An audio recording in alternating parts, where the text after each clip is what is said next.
What up, YouTube? This is Kurt here, and today, I know I've been talking about Exodia a lot recently, and I've been building a lot of decks, and I've gone through actually quite a lot of losses trying to get, like, the perfect deck here.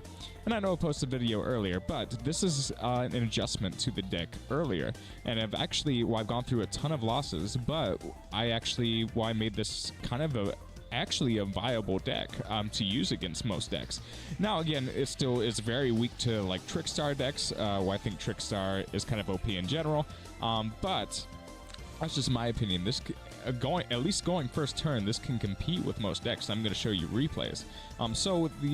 Essentially we made this deck more about just purely drawing. We dissed some other cards and we replaced it with cards of Demise. And Card of Demise is nice because when you activate it and you have a bunch of spells in your deck, it's really like no cost because you can end up setting down all these spells. So yeah, again, this is also kind of weak to Magicians as well, but it can handle it assuming you go first. Again, going first, big advantage. So yeah, we replaced pretty much all the extra monsters and replaced them with draw spells. Alright, so we just cut it down to one Necro Face. We have Dark Eruption here. We're running 2 Dark Bribes, and now we have Drag Down to the Grave. And if you play Drag Down to the Grave right, it works well with Appropriate. And again, the sooner you get Appropriate, the better this deck works. And it's just designed to draw more to raise your chances of getting Appropriate. And I think if you go through 20 cards, your chances of getting Appropriate are really good.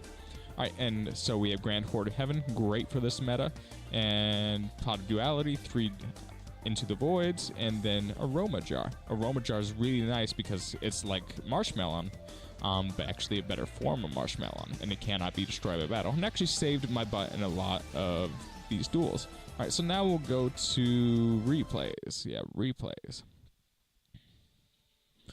Alright, so, yeah. Here's some replays. We'll go over some meta decks. Alright, here's one with Magicians. Again, I think we go first, so that's definitely to our advantage to go first there. Alright, you can see there, I set down just all the cards. And we're kind of taking a risk a little bit by running the deck this way. It's a little bit risky / aggressive. But again, our draw isn't even that good, but we gotta know how to use our pieces. Everything is supposed to work together. Alright, so he gets to summoning right away. I'm able to get up Appropriate, and that's the weakness. If anybody can't have a counter to this trap card, then that's what ultimately their undoing is. Yeah, and again, we did get lucky. We got this first turn, and it's very good to get Appropriate first turn, but it's not the end of the world.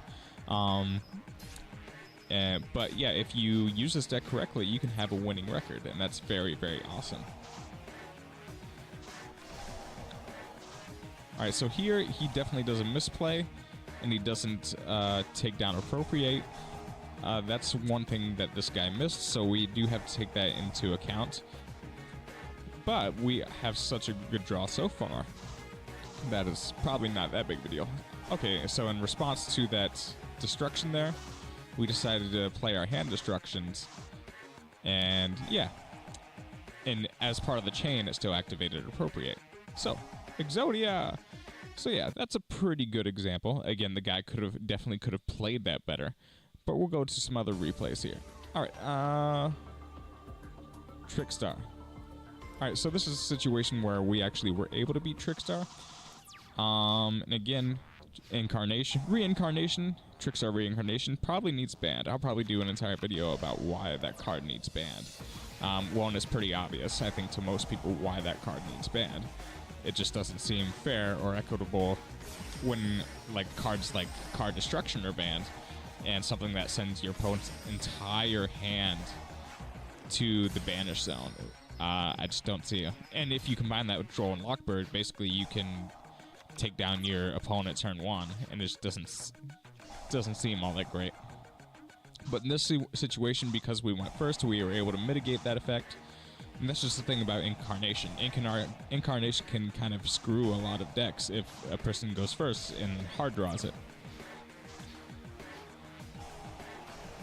Again, that's where Grand Horn of Heaven is awesome. Anything from this extra deck, except for Polymerization, it can be sent back. Alright, again, we do get kind of lucky that Trickstar was drawn a little bit late. But again, we can kind of mitigate the effects of Trickstar by playing 1 Day of Peace. And that is what is essential here, getting 1 Day of Peace up. So it's trying to activate its effect. It can't because, yeah, 1 Day of Peace is just amazing. And it's just kind of a big FU to Trickstar cards. Alright, so there we won. Again, we'd probably lose most of the time to Trickstar and probably Magicians too, because they're both, you know, top tier decks. But, yeah, still really, really amazing. Alright, we'll do probably 2 more replays. We'll do the Raid Raptors, yeah. And it does work well against Dino decks. Dino decks are pretty popular, but we won't do a Dino deck. So again, all about setting your trap spells down. Dark Magic Attack. You don't have a Dark Bribe. It kind of sucks, but you know what I'm saying. Alright, so someone gets a really big monster up, and we almost get FTK'd, but we're able to mitigate it because of, yeah, we got 2 Reckless Greeds. We draw, yeah, we draw an Aroma Jar, which Aroma Jar is a godsend for this deck. And also Grand Horn of Heaven. So here we don't draw Appropriate the first turn, and that's definitely, again, that's not the worst thing in the world in this scenario. So I had to use a monster effect to actually take that one down. And I don't think there's really that many misplays from the opponent here. It's just like we got a pretty good card draw. And we were able to just, yeah, get things going on the second turn. And that's what I like about this deck. It doesn't take a million years to set up the deck. You either win or you lose very quickly. And lately, like, I've actually been able to get a winning record with it. Alright, so again, be smart with those Dark Factories, blah, blah, blah. Alright, so now we'll go over the best. Yeah, the best, wait, what am I doing? Replays. Overpower, we'll go, this is a really good match. Alright, so we'll go swap sides here. Alright, so not the worst draw in the world. Card of Demise tends to be awesome. Alright, so because we have Necroface, it's not the end of the world if something is banished. That's where Necroface really comes in handy. Because people don't think you're going to prepare for banishment when you play Exodia.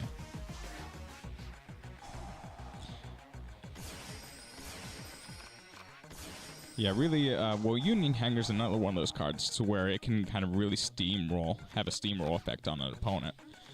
So some people think Union Hanger probably needs nerfed, but yeah, it's not, I don't think it's as bad as other decks, but I don't think a lot of...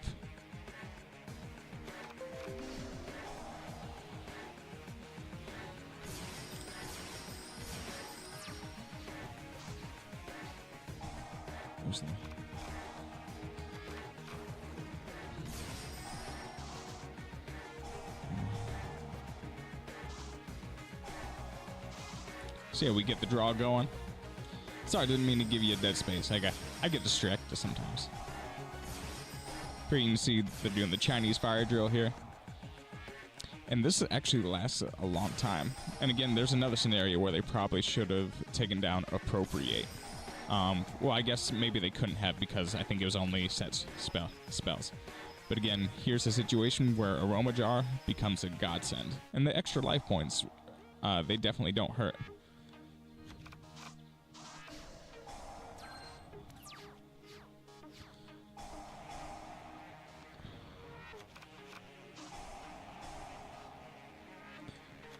Alright, so here we can put down a couple traps that maybe we want to keep.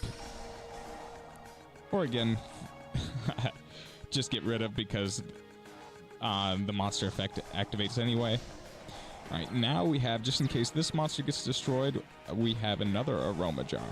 Which isn't, we've drawn through most of our deck, so having both of them probably isn't all that unlikely.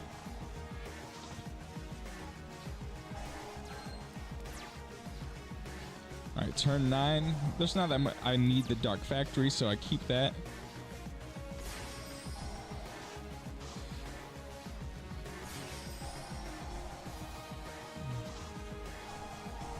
All right, they get order 1 monster, but I still have this one, and that's the nice part about carrying 2 sets.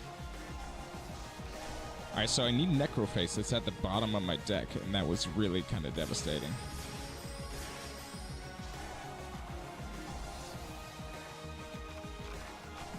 But it ends up working out because, yeah, it just ends up working out. So now I need that card. And we get Exodia. So after 10 turns, it was strenuous, but it worked out. All right, so I hope you guys enjoyed this. I'll probably do less of these videos, Exodia, because now I've just experimented with the deck so much, but I appreciate it, guys. So, all right, subscribe if you like, and take care.